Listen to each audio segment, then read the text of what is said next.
আমন্ত্রণ জানাচ্ছি যমুনা নিউজে। আপনাদের সঙ্গে থাকছি আমি মারফি রহমান। এতক্ষণ শিরোনাম দেখছিলাম।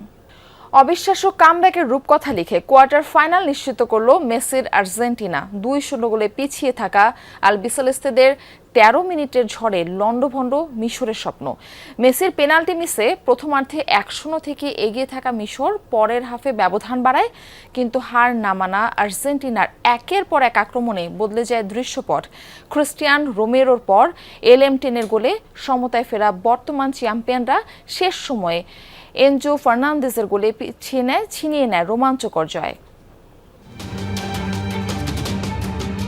ম্যাচের শুরুতে যে বাপা করেছিল বেইমানি, ম্যাচের শেষ ভাগে আর্জেন্টিনার রক্ষাকর্তা লিওনেল মেসির সেই জাদুকরি পা, তার বুলেট গতির শট সমতায় ফেরায় বিশ্ব চ্যাম্পিয়নদের খাদের কিনার থেকে বেঁচে ফেরে আর্জেন্টিনার বিশ্বকাপ স্বপ্ন। অসাধারণ অবিশ্বাস্য প্রত্যাবর্তনের সেই গল্পে শেষটা রাঙালেন এনজো ফার্নান্দেজ। শেষ বাঁশি বাজার ঠিক আগে দারুণ ফিনিশিংয়ে হৃদয় ভাঙলেন মিশরীয়দের। 3-2 গোলের জয়ে শেষ 8-এ লিওনেল মেসির আর্জেন্টিনা। অথচ যাকে ঘিরে ট্রফি ধরে রাখার স্বপ্ন দেখা আর্জেন্টিনার সেই লিওনেল মেসি শুরুতেই হতাশ করেন দলকে। 19 মিনিটে সমতায় ফেরার সুযোগ নষ্ট করলেন লজ্জার এক রেকর্ড করে। বিশ্বকাপের এবারের আসরে দ্বিতীয়বারের মতো পেনাল্টি মিস এলএম10-এর, এক বিশ্বকাপে 2 পেনাল্টি মিস, যে বিব্রতকর রেকর্ডটি শুধুই মেসির। সব মিলিয়ে বিশ্বকাপে 8 স্পট কিকের 4টি মিস ফুটবল জাদুকরের। 3 পরিবর্তনে একাদশ সাজালেও অগোছালো শুরু আলবিসেলেস্তাদের। যে সুযোগে প্রথম আক্রমণেই আর্জেন্টিনার জালে মিশরের গোল, মারওয়ানের ক্রসে ইয়াসের ইব্রাহিমের নিখুঁত হেড, জবাব ছিল না এমি মার্তিনেজের। কেপ ভার্দের গোলরক্ষক ভোজিনিয়া যেন এদিন ভর করেন মিশরের মোস্তফা সাবিরের উপর। মেসির পেনাল্টি ফেরানোর পর হতাশ করেন ম্যাকঅ্যালিস্টারকেও। তার দুর্দান্ত রিফ্লেক্স প্রতিহত করেন অসাধারণ দক্ষতায়। গোলরক্ষক মোস্তফা সাবিরের পর এবার মেসির প্রতিপক্ষ গোলপোস্ট। বক্সের বাইরে থেকে নেয়া তার জোরালো শট সাইড পোস্টে প্রতিহত হলে সমতায় ফেরা হয়নি আর্জেন্টিনার। গোল পরিশোধে মরিয়া স্কালোনির শিষ্যরা তখন দিকহারা। উন্মুক্ত ডিফেন্স লাইন, সেই সুযোগে পাল্টা আক্রমণে গোল করে বসে মিশর, কিন্তু ফারাওদের উদযাপনে বাদ সাধেন রেফারি। ভিএআর-এর স্বস্তি আর্জেন্টিনা শিবিরে।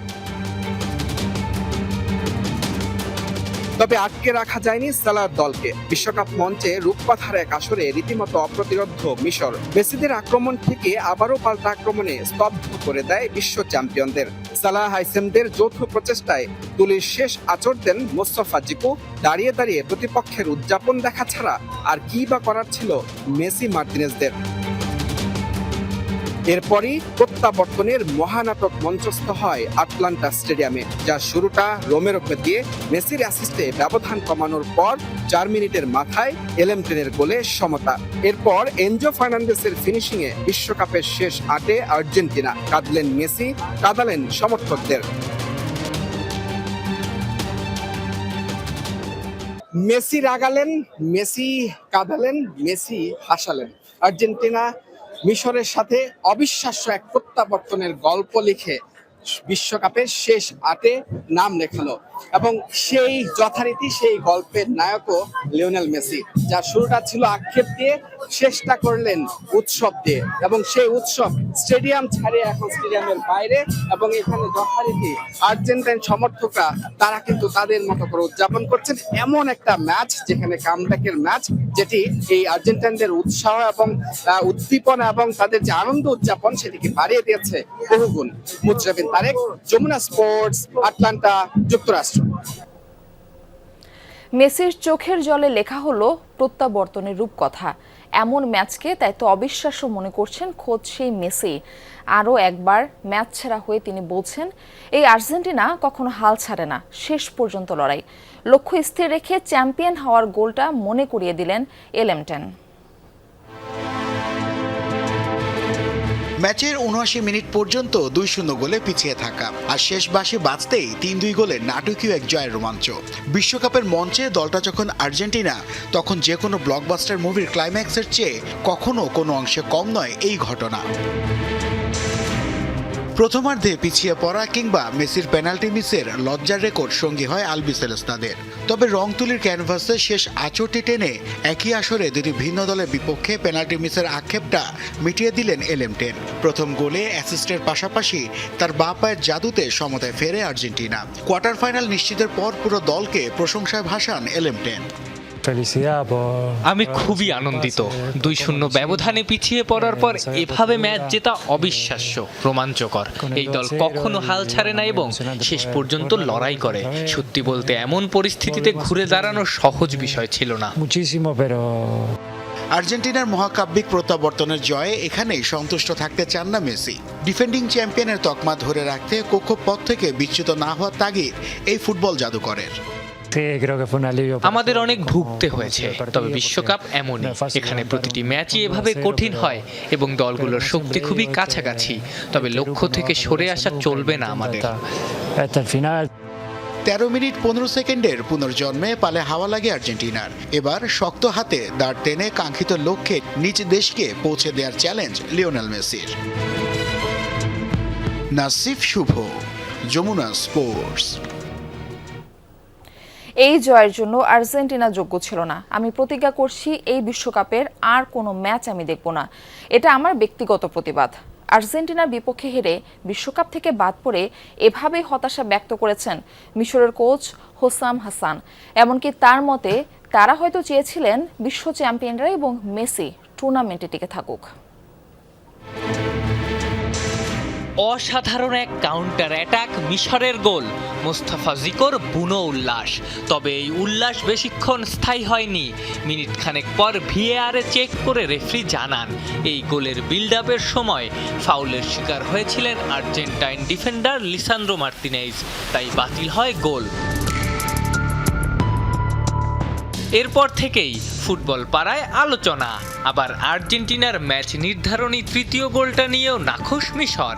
দেশটার হেড কোচ হোসাম হাসানের দাবি, এনজো ফার্নান্দেসের গোলের আগে বক্সে ফাউলের শিকার হন মোহাম্মদ সালাহ। সেটা তো তাদের পক্ষে যায়নি। বক্সে ম্যাকঅ্যালিস্টারের করা ফাউল ভিএআরেই দেখা হয়নি। Not fair. The world not fair. আজকে আমাদের একটা পেনাল্টি দেয়া হয়নি, ওটা পেনাল্টি ছিল। রেফারি এমনকি ভিএআরেও দেখার প্রয়োজন মনে করেনি। আমাদের দ্বিতীয় গোলটা একটা অদ্ভুত কারণে বাতিল হলো। একবার ভিএআর থাকলো, অন্যবার আবার থাকলো না। তবুও জীবন, তবুও পৃথিবীতে ন্যায্যতা নেই। ম্যাচের একটা পর্যায়ে হলুদ কার্ড দেখেন মিশরের হেড কোচ, সহকারী কোচ দেখেন লাল কার্ড, গোলকিপার মোস্তফাও দেখেন হলুদ কার্ড। সব মিলিয়ে 6 জনকে কার্ড দেখান ফরাসি রেফারি ফ্রাসোয়া লেতেক্সিয়ে। ম্যাচের আগে এই রেফারিকে নিয়ে অভিযোগও করেছিলেন হোসাম। ম্যাচ শেষে রেফারি লেতেক্সিয়ের সঙ্গে তার কথা কাটাকাটিও হয়। এই বিশ্বকাপের বহুল আলোচিত এই কোচ শেষ পর্যন্ত বলেই ফেললেন মেসিদের টিকিয়ে রাখতেই এই ধরনের ঘটনা ঘটেছে। বিশ্ব চ্যাম্পিয়নদের চেয়ে আমরা ভালো খেলেছি, কিন্তু মাঠের ভেতরের কিছু সিদ্ধান্ত এবং মাঠের বাইরের কিছু বিষয় ম্যাচের ফলকে প্রভাবিত করেছে। হয়তো তারা চেয়েছিল বিশ্ব চ্যাম্পিয়নরা এবং মেসি টুর্নামেন্টে টিকে থাকুক। মিশর কোচের হতাশার গল্প এখানেই শেষ না। 3-2 গোলে হারা ম্যাচ যোগ্য দল হিসেবে আর্জেন্টিনা জেতেনি বলেই তার দাবি। এমনকি বাড়ি ফিরে এই বিশ্বকাপের আর কোনো ম্যাচই দেখবেন না বলে প্রতিজ্ঞা করেছেন হোসাম হাসান। আমি বলছি এই জয়ের জন্য আর্জেন্টিনা যোগ্য ছিল না। আমি প্রতিজ্ঞা করছি এই বিশ্বকাপে আর কোনো ম্যাচ আমি দেখব না। এটা আমার ব্যক্তিগত প্রতিবাদ। হোসাম হাসানের অভিযোগ, ফিফা মুখে ফেয়ার প্লের স্লোগান দিলেও মাঠে দেখা গেছে তার উল্টোটা। আফনান পিয়াল, যমুনা স্পোর্টস। আর্জেন্টিনার জয়ের নায়ক লিওনেল মেসি নন, বরং রেফারি, এমন অভিযোগ ম্যাচ দেখতে আসা মিশরীয় সমর্থকদের। হতাশার সঙ্গে রাগ ও ক্ষোভ নিয়ে মাঠ ছেড়েছেন তারা। তবে প্রশংসায় ভাসিয়েছেন সালাহ মুস্তফাদের। বিপরীতে মেসি জাদুতে শেষ 8 নিশ্চিত হওয়ায় দারুণ খুশি আর্জেন্টাইন সমর্থকরা। নেচে গিয়ে মাতিয়ে রাখলেন ম্যাচ ভেন্যু আটলান্টা স্টেডিয়াম। যুক্তরাষ্ট্র থেকে মুজনিবিন তারেকের পাঠানো প্রতিবেদন।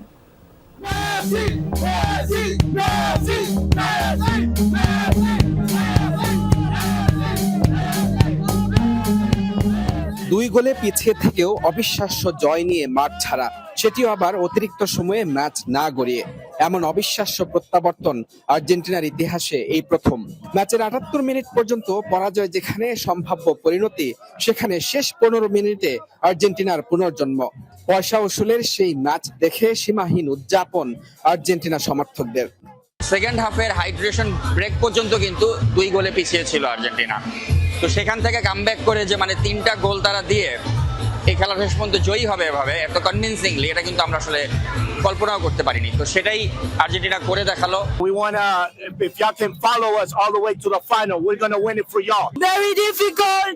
It was very good Egypt, very good. I love him with all my heart. He's the best player ever to exist in the history of all players in the life. ইনশাআল্লাহ Argentina win করবে এবং আমরা jersey change করে 4 star লাগাবো।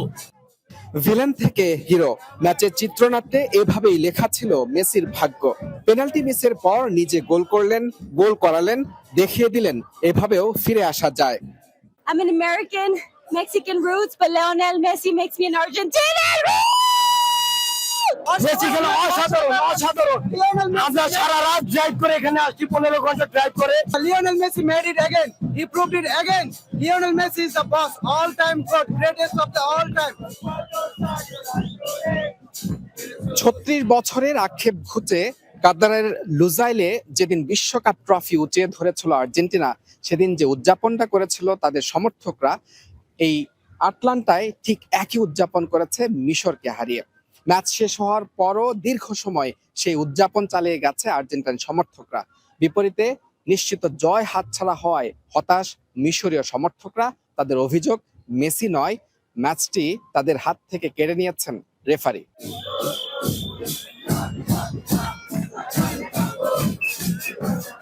নিজেদের বিশ্বকাপ ইতিহাসে সেরা ম্যাচটাই খেলে ফেলেছে মিশর। বিশ্ব চ্যাম্পিয়নদের বিপক্ষে জয়ের সুবাতাস পাওয়া সালাহ মোস্তফাদের স্বপ্ন কেড়ে নিয়েছেন মেসি নামের এক জাদুকর। তবে সমর্থকদের অভিযোগ, মেসি নয়, মিশরকে হারিয়েছে স্বয়ং referee. Egypt answered the goal for no reason. It was not offside. That would be 3-0 for Egypt. That would be done for Argentina. I'm sorry. We played pretty well, but I don't like that referee. The match was great. Egypt deserved to win, but Messi is the GOAT. Referee? No comment. No comment, but he should have had a blue shirt on. Match শেষে দলের ফুটবলাররাও সরাসরি কাঠগড়ায় তুলেছেন রেফারিকে।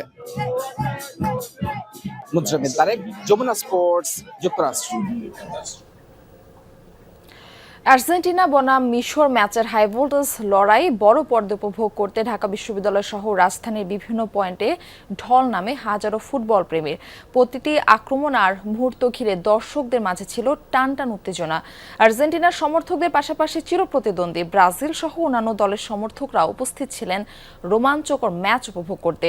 প্রিয় দলের জয়ের পর বাঁধভাঙা উল্লাস আর আনন্দ মিছিলে মুখর হয়ে ওঠে রাজধানী। বহু আকাঙ্ক্ষিত জয়, মিশরের বিপক্ষে গোল পাল্টা গোল হারের শঙ্কা কাটিয়ে ঘাম ঝরানো জয় পাওয়ায় বাঁধ ভাঙা উল্লাস আর্জেন্টিনার সমর্থকদের। ঢাকা বিশ্ববিদ্যালয়ের ভিসি চত্বর এলাকা সহ রাজধানীর বিভিন্ন এলাকায় বিশাল সব ডিজিটাল স্ক্রিনের সামনে খেলা দেখতে হাজির হন হাজার হাজার সমর্থক। প্রতিটি পাস, ড্রিবলিং আর আক্রমণকে ঘিরে দর্শকদের টান টান উত্তেজনা আর মুহুর্মুহু করতালিতে মুখর হয়ে ওঠে চারপাশ। জয়ের আনন্দে আত্মহারা সমর্থকদের আশা, এবারও বিশ্বকাপ জিতবে আর্জেন্টিনা।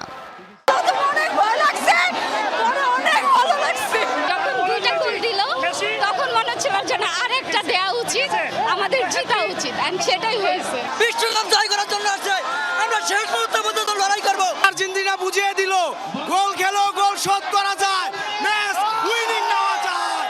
দূর দূরান্ত থেকে আকাশী নীল জার্সিতে স্বপ্ন নিয়ে আসে হাজারো ভক্ত। সেখানে রুদ্ধশ্বাস এমন জয় স্বস্তির ছবি সবার চোখে মুখে। খেলা মানে হচ্ছে আপনার থ্রিলার একটা। আমরা যখনই খেলা দেখতে বসি মনে হয় যে এখনই আমরা হার্ট অ্যাটাক করব। তো আজকে প্রথম থেকে আমরা জানতাম আমরা আজকে জিতবো। মেসি একজন ব্রিলিয়েন্ট খেলোয়াড়, সেটা প্রমাণ হলো। এবার আমরা আর্জেন্টিনার এবার বিশ্বকাপ জিতে কাপ ঘরে নিয়ে আসবো। Messi is not only the greatest footballer of all time, Messi also the greatest ABBA creator of all time. আমরা যে ডিফেন্ডিং বিশ্ব চ্যাম্পিয়নের মতোই ব্যাক করছি এবং শেষ পর্যন্ত আমরা চ্যাম্পিয়নই হব। মেসির হাতে আরেকটা শিরোপা আমরা তুলবো ইনশাআল্লাহ। শুধু ঢাকা বিশ্ববিদ্যালয় ক্যাম্পাস নয়, নর্থ সাউথ বিশ্ববিদ্যালয়ে ছিল এমনই রোমাঞ্চ। ছিলেন খোদ বাংলাদেশে নিযুক্ত আর্জেন্টিনার রাষ্ট্রদূত ও বাংলাদেশ ফুটবল ফেডারেশনের সভাপতিও। 70 মিনিটে অনেক বেশি নার্ভাস ছিলাম, কিন্তু লাস্ট 20 মিনিটে আপনারা দেখছেন টানা 3টা গোল করছে। যা খেলা দিল আর্জেন্টিনা, ভাই চিন্তার বাইরে। ও মাই গড, আজকে মনে হয় যে আমার হার্ট অ্যাটাক হয়ে যাইতো। 2টা খেলা আবার 3টা, what a comeback, this is Argentina. আবার বলো যে কারা চ্যাম্পিয়ন, কারা ওয়ার্ল্ড চ্যাম্পিয়ন। ইটস আস। প্রিয় দল ব্রাজিল বিদায় নিলেও টিকে থাকলো আর্জেন্টিনার স্বপ্ন। সেই স্বপ্নের শেষটা রঙিন করে রাখতে চান মেসির সমর্থকরা। হাসিবুল করিম বিজয়, যমুনা নিউজ, ঢাকা। শেষ 16তে কলম্বিয়াকে হারিয়ে কোয়ার্টার ফাইনালে পৌঁছেছে সুইজারল্যান্ড। নির্ধারিত সময়ে কোনো দলে গোলের দেখা পায়নি। শেষ পর্যন্ত ট্রাই বেকারে 4-3 গোলে জিতেছে ইউরোপের দলটি। কোয়ার্টার ফাইনালে সুইসদের প্রতিপক্ষ আর্জেন্টিনা। 1954 সালের পর এই প্রথম, অর্থাৎ 72 বছর পর বিশ্বকাপের শেষ আঁটে উঠল ইউরোপের দেশটি। নির্ধারিত 90 মিনিটে কোনো দলই গোল করতে পারেনি এই বিশ্বকাপের শেষ 16তে এবারই প্রথম আর একমাত্র ম্যাচ হিসেবে গড়ালো অতিরিক্ত সময়ে। 120 মিনিটেও গোল আসেনি কলম্বিয়া সুইজারল্যান্ড ম্যাচে। দুই দলই সুযোগ পেয়েছিল, কিন্তু ফিনিশিং দুর্বলতার কারণে পায়নি গোলের দেখা। এরপর ট্রাই বেকারে গড়ায় ম্যাচ। কলম্বিয়ার হয়ে পেনাল্টি মিস করেন চুচো হের্নান্দেস ও ডেভিনসন সানচেজ। সুইজারল্যান্ডের হয়ে গোল করতে পারেননি ম্যানুয়েল আকানজি। পার্বত্য জেলাগুলোতে থেমে থেমে বৃষ্টি হচ্ছে। জলাবদ্ধতার কবলে জেলাগুলোর নিম্নাঞ্চল। এদিকে বৈরী আবহাওয়ার কারণে চট্টগ্রামে বোর্ডের সব জেলায় আজকের এইচএসসি পরীক্ষা স্থগিত করা হয়েছে। রাঙামাটিতে বৃষ্টিতে জনজীবন বিপর্যস্ত। জেলায় খোলা হয়েছে 45টি আশ্রয় কেন্দ্র। বৃষ্টির কারণে জেলার সব প্রাথমিক বিদ্যালয় বন্ধ ঘোষণা করা হয়েছে। বাঘাইছড়ি নিম্নাঞ্চল প্লাবিত হয়েছে। পাহাড়ে ঝুঁকিপূর্ণ বসত বাড়িদের নিরাপদ স্থানে সরে যেতে মাইকিং করা হচ্ছে। বান্দরবানের সাঙ্গু নদীর পানি বেড়ে শহরের আর্মিপাড়া, কাশেমপাড়া সহ নিম্নাঞ্চল প্লাবিত হয়েছে। অনেকে ছুটছেন আশ্রয় কেন্দ্রের দিকে। খাগড়াছড়িতে রাতে বৃষ্টি না হওয়ায় নদ নদীর পানি কিছুটা কমেছে। নিম্নাঞ্চল থেকে পানি নেমে যাচ্ছে। চট্টগ্রামেও বৃষ্টি না হওয়ায় শহর থেকে পানি সরে গেছে। তবে চান্দগাঁওয়ের সমরেশ এলাকায় রেল লাইন পানিতে ডুবে থাকায় এখনও ঢাকা কক্সবাজার ট্রেন চলাচল বন্ধ রয়েছে। এদিকে টানা ভারী বৃষ্টিপাত ও বন্যা পরিস্থিতির কারণে চট্টগ্রাম শিক্ষা বোর্ডের আওতাধীন সব জেলায় আজকের এইচএসসি ও সমমানের পরীক্ষা স্থগিত করা হয়েছে। এসব জেলায় পরীক্ষার তারিখ পরে জানিয়ে দেওয়া হবে।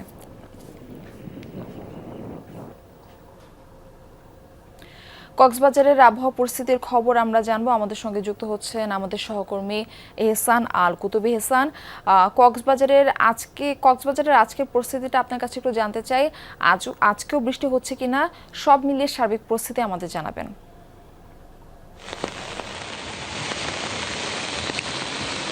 মারফি, সারা রাত থেমে থেমে বৃষ্টি হয়েছে, তবে ভারী বৃষ্টি হয়নি, কিন্তু সকাল থেকে ভারী বৃষ্টি দেখা যাচ্ছে। এবং আপনি জানেন যে কক্সবাজারে এ পর্যন্ত পাহাড় ধস, দেয়াল চাপা এবং গাছ পড়ে অন্তত 11 জন মারা গেছেন।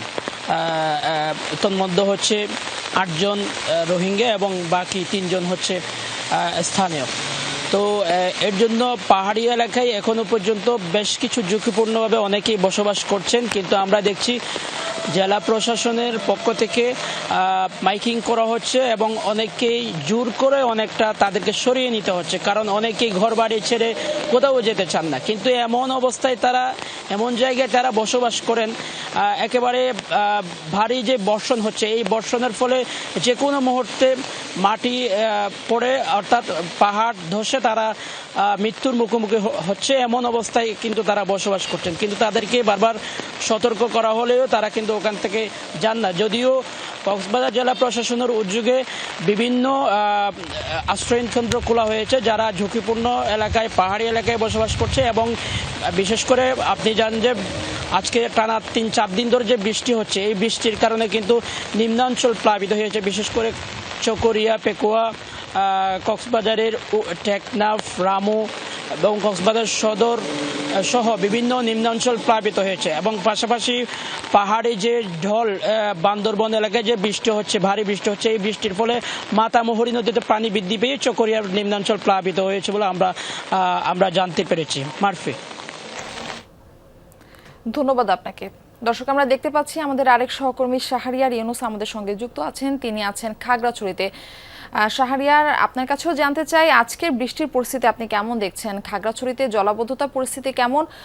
নিম্নাঞ্চলের পানি এখনো রয়েছে কিনা?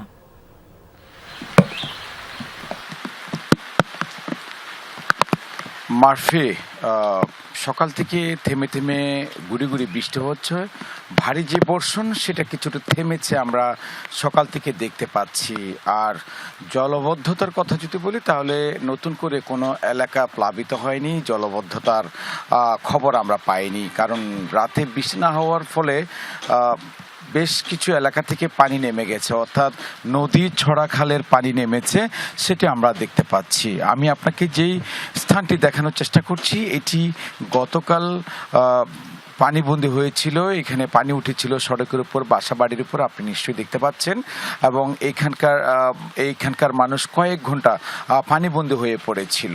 এখন দেখতে পাচ্ছেন যে সে পানি নেমে গেছে, মানুষ তার বাসা বাড়িতে যাতায়াত করছে, সড়কে চলাচল করছে, সেটা আপনি দেখতে পাচ্ছেন। একই অবস্থা আমরা যেসব এলাকার কথা বলেছিলাম গতকাল থেকে, উত্তরগঞ্জপাড়া, মেহেদিবাগ, পূর্ব শান্তিনগর, আরামবাগ, এসব এলাকা থেকেও কিন্তু পানি নেমে গেছে। নতুন করে একটি সংখ্যা যাচ্ছে যে আজকে সকাল থেকে, সেটা হচ্ছে বৃষ্টির যে চাপ, সেই চাপ যদি অব্যাহত থাকে তাহলে হচ্ছে পাহাড়ি ঢল এবং বৃষ্টির কারণে হচ্ছে চেঙ্গি নদী, মাইনী নদী এবং খাগড়াছড়ি জেলার যে ছড়া খালগুলো রয়েছে সেগুলোতে পানি ধীরে ধীরে বাড়ছে। অর্থাৎ সড়কে, নিম্নাঞ্চলে এবং নদী তীরবর্তী এলাকাগুলোর যে যাতায়াতের রাস্তা রয়েছে সেখানে পানি ছুঁই ছুঁই অবস্থা। এছাড়া যদি বলি তাহলে নতুন করে একটি সংখ্যা আমরা দেখতে পাচ্ছি পাহাড় ধসের। গতকালকের আমরা বলেছিলাম যে খাগড়াছড়ি জেলা সদরের কুমিল্লাটিলা সবুজবাগ এলাকায় ছোটোখাটো বিক্ষিপ্ত বিচ্ছিন্নভাবে পাহাড় ধসের ঘটনা ঘটেছে, যদিও বা সেখানে কোনো ঝুঁকি কিংবা ক্ষয়ক্ষতির তথ্য আমরা দেইনি এবং প্রশাসন থেকে আমাদেরকে জানায়নি। এছাড়া আমরাও স্থানীয় সূত্রে এরকম কোনো বিষয় পাইনি। সব কিছু মিলিয়ে যদি আজকে টানা বর্ষণ এবং যদি মুষলধারে বৃষ্টি হতে থাকে তাহলে নতুন করে প্লাবিত, জলবদ্ধতা এবং পাহাড় ধসের সংখ্যাটা অনেকটা বেড়ে যাবে। ধন্যবাদ শাহরিয়ার যুক্ত হওয়ার জন্য। উজানে ভারী বৃষ্টি আর পাহাড়ি ঢলে দেশের প্রধান নদ নদীর পানি বাড়ছে। এর মধ্যে প্লাবিত হতে শুরু করেছে নিম্নাঞ্চলের অনেক এলাকা। নদী পাড়ের মানুষের আগাম প্রস্তুতি নেওয়ার এখনই সময়। আর সম্ভাব্য দুর্যোগ মোকাবেলায় ব্যক্তি পর্যায়ে সতর্ক বার্তা মেনে চলা, শুকনো খাবার, বিশুদ্ধ পানি ও প্রয়োজনীয় ওষুধ সংরক্ষণের প্রস্তুতি নেওয়া জরুরি।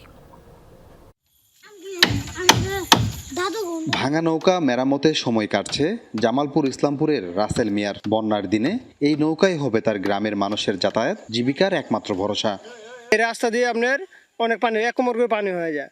যদি এই দিক দিয়ে বাটটা দিত তাহলে আমাদের সবচেয়ে সুবিধা হইতো।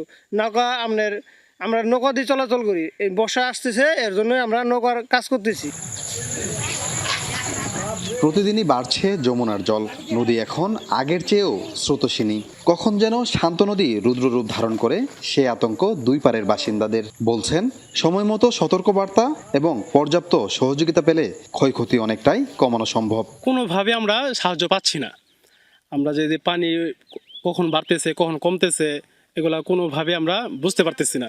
বন্যার পানিটা আসে, এত পানি কিন্তু আমগরে উপজেলা থেকে কোনো সময় আমগরে একটু মাইকেন দিয়ে জানায়ও না এবং কি আমরা একটু জানিও না। তথ্যটা যদি আমরা সঠিকভাবে পৌঁছে দিতে পারি সবার দ্বারগোড়ায়, তাহলে হয়তো অনেক ক্ষতি কমে আসে। সরকারও তেমন এটা দেয় না, মানুষরা যে চেয়ারম্যান মেম্বাররা আছে তাও ওরা না।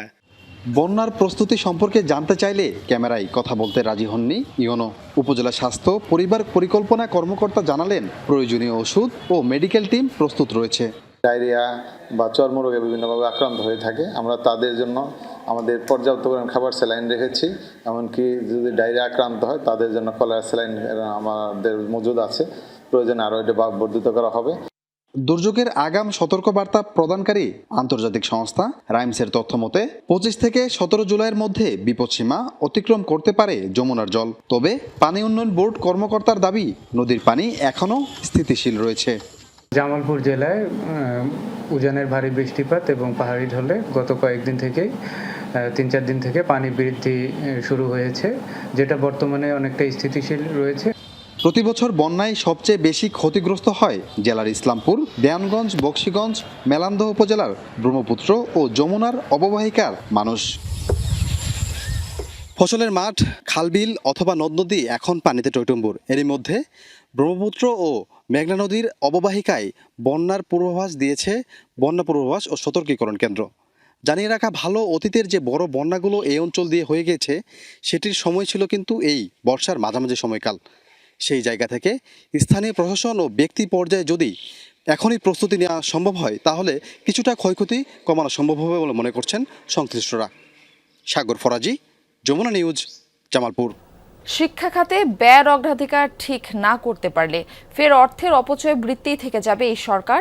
সবার আগে দরকার শিক্ষক, শিক্ষার মান আর বিদ্যমান প্রতিষ্ঠানের উন্নয়ন। তা না করে হাজার কোটি টাকা ব্যয়ে নতুন শিক্ষা প্রতিষ্ঠান গড়ে কোনো সুফল মিলবে না বলে মত শিক্ষাবিদদের। আল আমিন হক অহনের প্রতিবেদন। পাবনার এই বিদ্যালয় যেন মৃত্যুফাদ, যে কোনো সময় ভেঙে পড়ার শঙ্কা নিয়ে চলছে পাঠদান। এর মধ্যে রয়েছে চরম শিক্ষক সংকট। 400-র বেশি শিক্ষার্থীকে পড়ানোর জন্য ভরসা মাত্র 11 জন।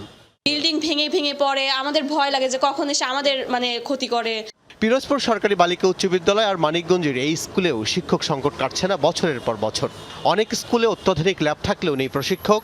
এই বাস্তবতা বাংলাদেশের বহু শিক্ষা প্রতিষ্ঠানে। আর যে শিক্ষকও আছেন তাদের মান নিয়েও আছে প্রশ্ন।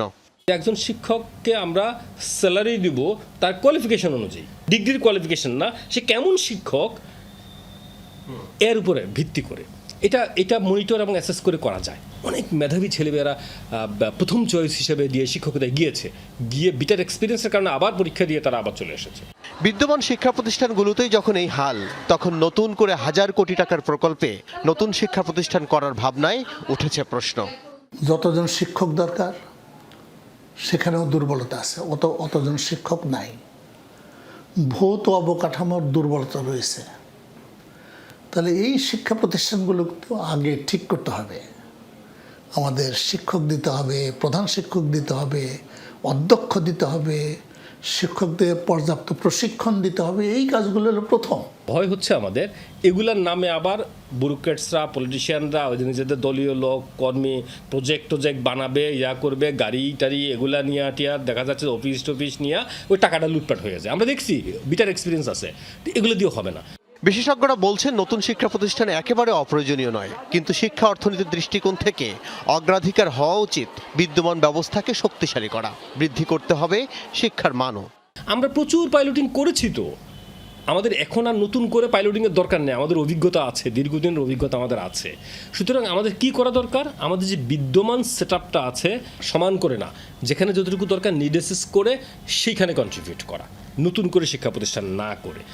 বিশেষজ্ঞরা মনে করেন শিক্ষা খাতে সর্বোচ্চ সুফল পেতে শিক্ষণ পদ্ধতি, মূল্যায়ন পদ্ধতি আর দক্ষ শিক্ষকে নজর দিতে হবে সবার আগে। এরপর বিদ্যমান প্রতিষ্ঠানের উন্নয়ন আর সবশেষ প্রয়োজন নতুন শিক্ষা প্রতিষ্ঠান। আরও নতুন নতুন প্রকল্প, নতুন নতুন প্রতিষ্ঠান করা আমার ধারণা পরে আসা উচিত। আগে আমাদের যে প্রতিষ্ঠানগুলো আছে সেই প্রতিষ্ঠানগুলোকে আমরা একটা পর্যায়ে নিয়ে আসি, উন্নত পর্যায়ে নিয়ে আসি। তারপর যদি আমরা আরও করতে পারি তখন আরও করব, কেমন এগুলোকে বাদ দিয়ে নয়। শিক্ষা খাতে ব্যয়ের অগ্রাধিকার ঠিক করতে রাজনৈতিক বিবেচনা নয়, তথ্যভিত্তিক মানদণ্ডে মূল্যায়ন করে সিদ্ধান্ত নেয়ার তাগিদ সংশ্লিষ্টদের। আল আমিনা কহন, যমুনা নিউজ, ঢাকা। সরকারি চাকরিজীবীদের বেতন বৃদ্ধি নিয়ে তৈরি হয়েছে ধূম্রজাল। কার্যকর কিভাবে করা যায় তা নিয়ে আছে দ্বিধাদ্বন্দ্ব।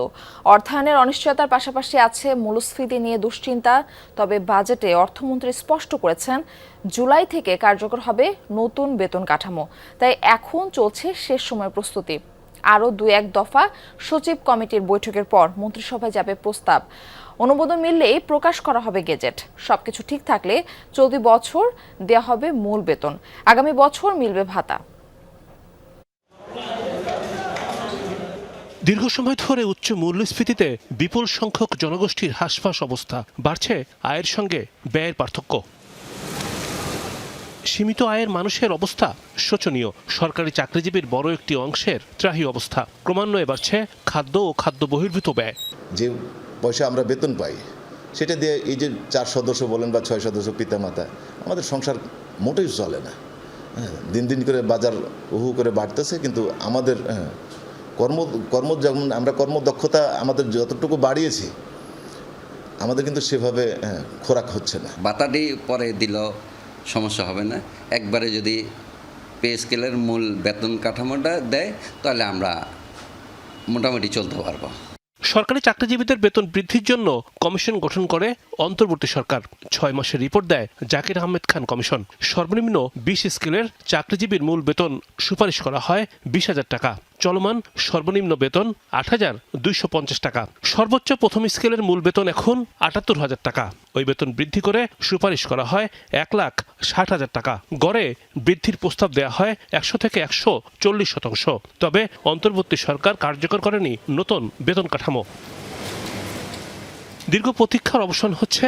নতুন পে স্কেল বাস্তবায়নে চলছে শেষ সময়ের প্রস্তুতি। একসঙ্গে শতভাগ বাস্তবায়ন নাকি কয়েক ধাপে হবে তা নিয়ে দফায় দফায় হচ্ছে বৈঠক। অর্থ মন্ত্রণালয় এবং সচিব কমিটিতে কয়েক দফার বৈঠকের পর প্রায় সবকিছু চূড়ান্ত করে এনেছে সরকার। মন্ত্রিসভা বৈঠকে দেয়া হবে অনুমোদন। প্রথম থেকে 10 গ্রেডের জন্য মূল বেতন শতভাগ এবং 11 থেকে 20 গ্রেডের কর্মচারীদের জন্য 120 থেকে 130% বৃদ্ধির প্রস্তাব মন্ত্রিসভায় যেতে পারে। সমন্বয় হবে 10% মহার্ঘ ভাতা ও 5% বার্ষিক ইনক্রিমেন্ট। প্রশ্ন হচ্ছে, ব্যয় বাড়লেও আয়ের পথ কতটা নিশ্চিত? দারিদ্র্যের পরিস্থিতি কিন্তু উন্নতি হয়নি, মানুষের সক্ষমতা কিন্তু বাড়েনি। তো এই অবস্থায় সবচেয়ে বড় চ্যালেঞ্জ হলো যে রেভিনিউ জেনারেশন। যদি আমরা রেভিনিউটা টার্গেট ওয়াইজ পাই তাহলে সেক্ষেত্রে হয়তো আমরা এটা বাস্তবায়ন করতে পারবো, কিন্তু তারপরেও ধাপে ধাপে করতে হবে। মানে হঠাৎ করে এত ব্যয়ের চাপ আসলে সরকার নিতে পারবে না। চলতি অর্থ বছরের বাজেটে বেতন ভাতা খাতে বাড়তি বরাদ্দ রাখা হয়েছে 44,000 কোটি টাকা। বেতন বৃদ্ধিতে উস্কে যেতে পারে মূল্যস্ফীতি। সব মানুষ মিলিত একটা দেশ, সেই দেশের মানুষের মধ্যে এক শ্রেণীর মানুষ হয়তো একটু উপকৃত হয়ে গেল, সরকারি যারা কর্মকর্তা কর্মচারী, আর অন্যরা নিজেদেরকে বঞ্চিত হয়তো মনে করলো, তো সেটা কিন্তু আরেক ধরনের সামাজিক সমস্যা তৈরি করতে পারে। তো এই অনেক কিছুকে মাথায় রাখতে হবে, শুধুমাত্র বেতন বৃদ্ধিটা টাকার বিষয় নয়। বেতন বৃদ্ধির সঙ্গে চাকরিজীবীদের জবাবদিহিতা নিশ্চিত করা দরকার। অনেক খাত উপখাত রয়েছে যেখানে পাবলিক সেক্টরের জনবল হ্রাস করার প্রয়োজন আছে, কোনো জায়গায় এগুলোকে যৌক্তিকীকরণ করার দরকার আছে, আবার কোনো জায়গায় এটিকে বৃদ্ধি করারও প্রয়োজন রয়েছে। আমরা মনে করি যে সরকার যাতে একই সাথে পাবলিক সেক্টরের জনবলের যৌক্তিকীকরণের একটি উদ্যোগ ঘোষণা করেন।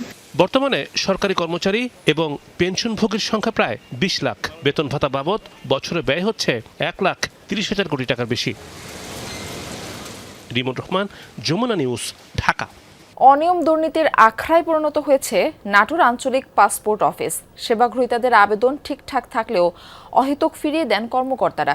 কিন্তু দালালকে ঘুষ দিলেই মুহূর্তের মধ্যে জমা নেওয়া হয় ফর্ম। পাসপোর্ট অফিসের বাইরে গড়ে ওঠা কম্পিউটারের দোকানগুলোই যেন দালালদের অফিস।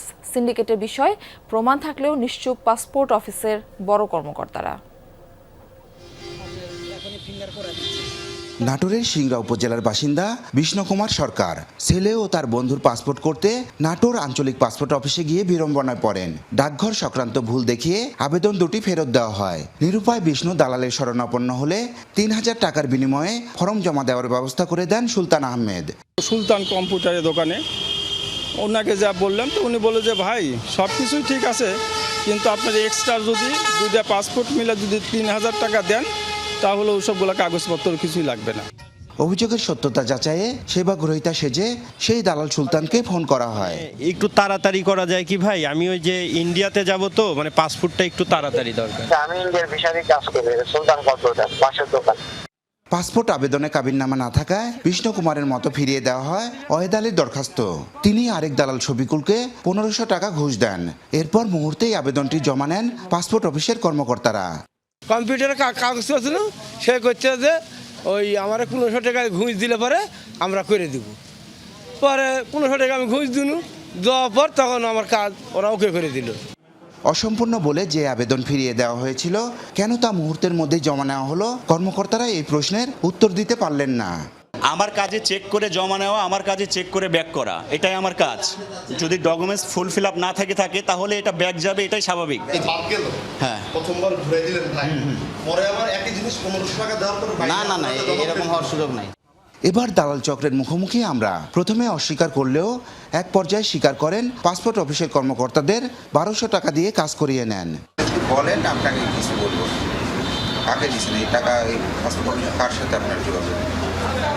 মনে করেছেন। কত ওদের কত দিতে হয় ভাই? ওদের 1200।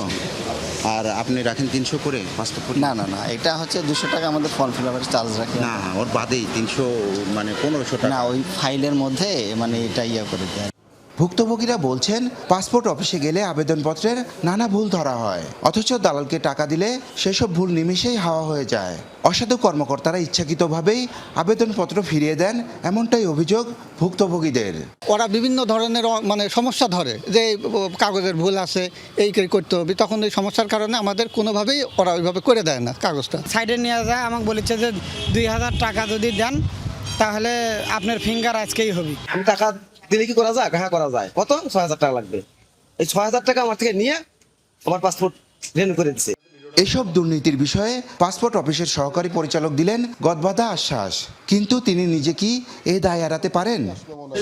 এই যে এগুলো হয়ে যাচ্ছে আপনার অফিসে, এগুলোর দায় দায়িত্ব কি আপনি এড়াইতে পারেন?